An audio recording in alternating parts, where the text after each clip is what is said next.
Hi guys, Richard Matheru here. Welcome to this quick video. Today I want to give you some help to build your home-based business in terms of it's going to help you short and long term, but if right now you're somebody that doesn't have much success, need a bit of help with that because you don't feel you can really compete with the leaders out there. How do you prospect people who are looking at people with superior results and superior profiles than you?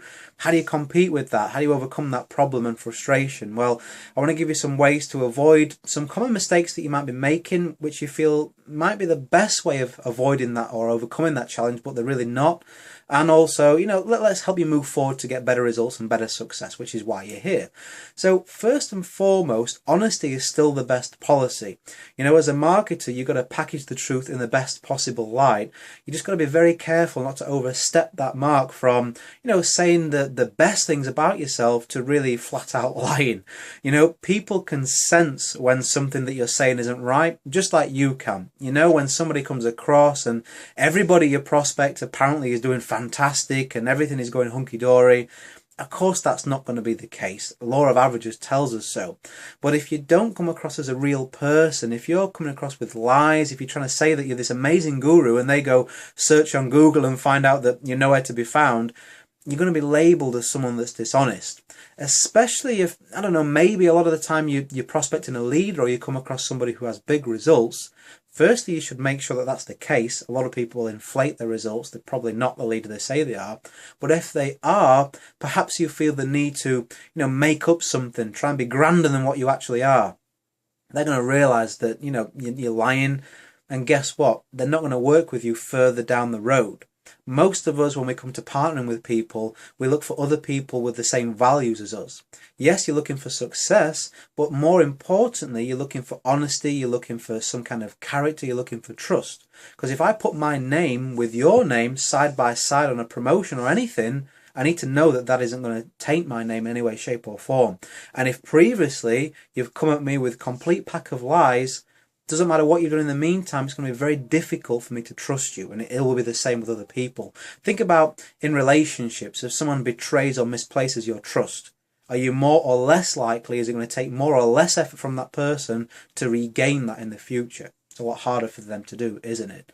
So here's some ways to overcome that need to make up and to inflate your results. What you can do is you can actually leverage the results and the success of your team members and your upline.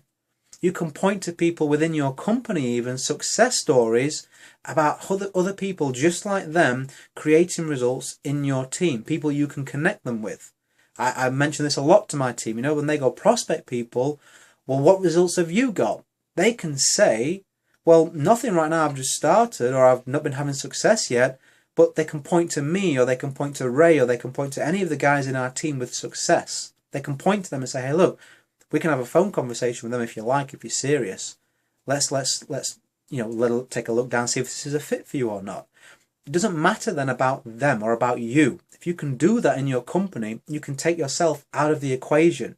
It doesn't matter about you, it doesn't matter about anybody. It matters about them, your prospect. What are you showing them that they can achieve in this business of yours? What are you showing them that they can do with their skills or lack of experience in your business? You need to show them what they can do. It doesn't matter about you as long as they can see someone with commonality, as long as you can connect them with somebody that shares their results or the success that they're after. If you can point to someone like me who wants to spend time with the children and that's why I got involved with this, if they're the same, they got the same reasons, they're going to connect well with me. And you can say, hey, you can get that guy's time by being on my team. It's the same with your upline, the same in your company, the same with your leaders. Very, very easy to do and a very, very powerful technique. And if you struggle, if you have nobody in your team like that, if you're not connected well, it makes it a little bit trickier, but it's not a lost cause. Look for resources for the industry in general. This kind of my blog posts, other leaders' blog posts, books, training resources, things that you can plug them into, again, to make the emphasis on them and what you can show them as opposed to all about you. You don't have to go out there and lie, feel pressured to say you're amazing. In fact, it may turn some people off because they may think, wow, I could never be like that. I can't connect with this person. Ask some questions, be a person, be honest about your results, and point to someone else who has the results and the story and the connection with them that maybe you don't have with your prospect. You can be that person to connect them, and it works. So I hope you've got value from this. If you do, as always, let's put this information in the hands of people that need it. Maybe they need it more than you. Let's give them that option. Share it on your social media sites. I would really appreciate it if you did. It's Friday I'm making this. Not sure when I'm going to publish it. Maybe it'll be Monday, maybe it'll be Friday. Have a great weekend, or I hope you've had a great weekend. Whatever you're doing, create a day and a life that counts. See you on the next video, guys.